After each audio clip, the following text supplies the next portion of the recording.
Well, we've already dipped our toes into the Gospel of Matthew 2 weeks ago with the story of Joseph. Today we begin a deep dive. From now until Easter, we will be immersed in Matthew. We, along with another dozen or so area congregations using the narrative lectionary, and a group of Anabaptist churches around North America will be doing the same thing. At Park View, we're giving this series the title, Jesus the Revealer. Jesus came to be with us for the purpose of revealing a fuller picture of God. And Matthew's gospel was written for the purpose of revealing Jesus the Revealer. That's the agenda of all the gospels, of course, even those that didn't make it into the Bible. Every written gospel was an effort to capture the story of Jesus for a particular purpose, for a particular audience. The four gospels that ultimately did the best job of that and stood the test of time and were deemed worthy to include in our Bible were the Gospels of Matthew, Mark, Luke, and John. The names attached to these Gospels do not mean that four disciples of Jesus named Matthew, Mark, Luke, and John each separately sat down one day after Jesus departed and wrote down everything that they remembered. No, the Gospels are rooted in a deep oral tradition of storytelling, a tradition that we don't practice very well today. Stories were carefully told and retold about Jesus, and they circulated far and wide among Jesus' followers. And certain stories over time were deemed important and reliable and put into writing and gathered into collections that were passed around.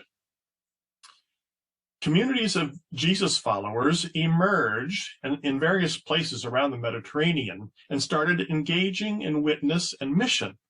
So then it became important to bring these Jesus stories together and put them into one complete narrative of the life and ministry of Jesus, a narrative that made sense for their particular time and place within the Roman Empire.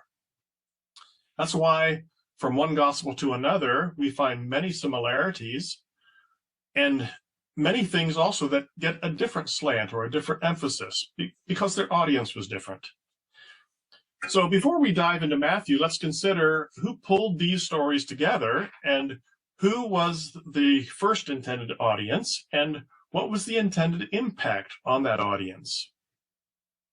It's by no means unanimous, but a common view among scholars is that Matthew's gospel emerged from the Jewish Christian community around Antioch of Syria sometime after 70 AD. Both that time and place are significant as we read and understand Matthew.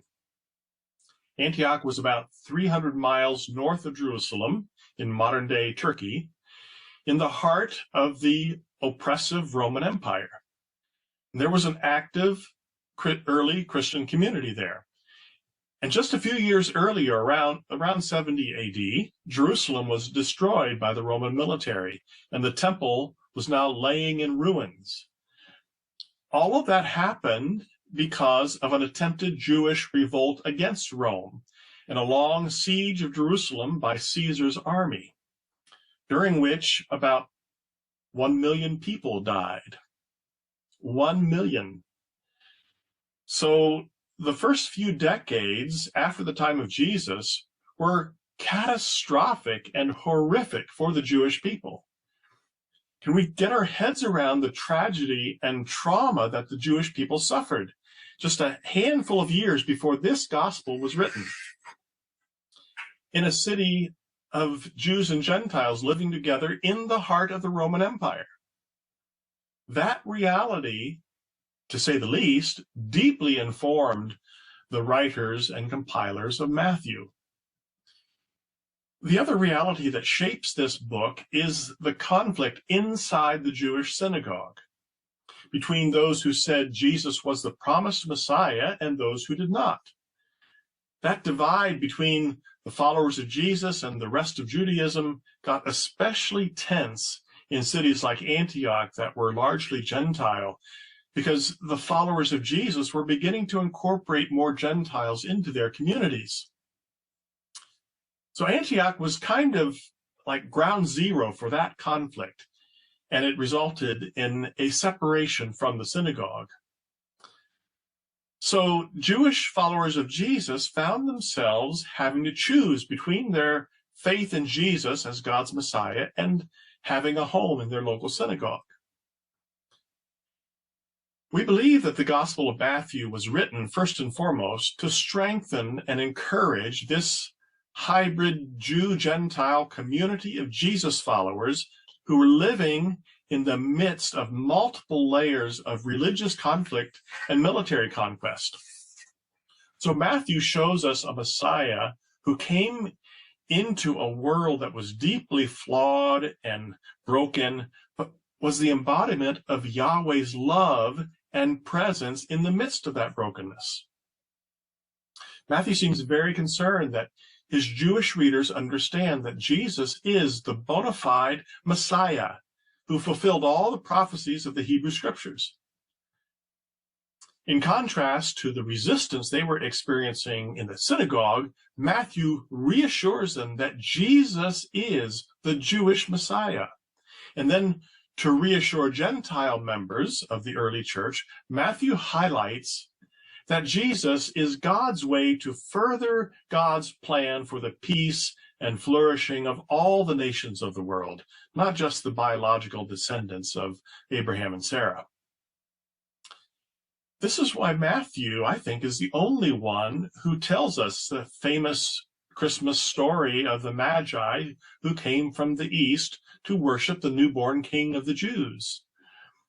That story emphasizes, understandably, both the Jewish identity of the Messiah and the universal, global, and inclusive scope of Jesus' kingship.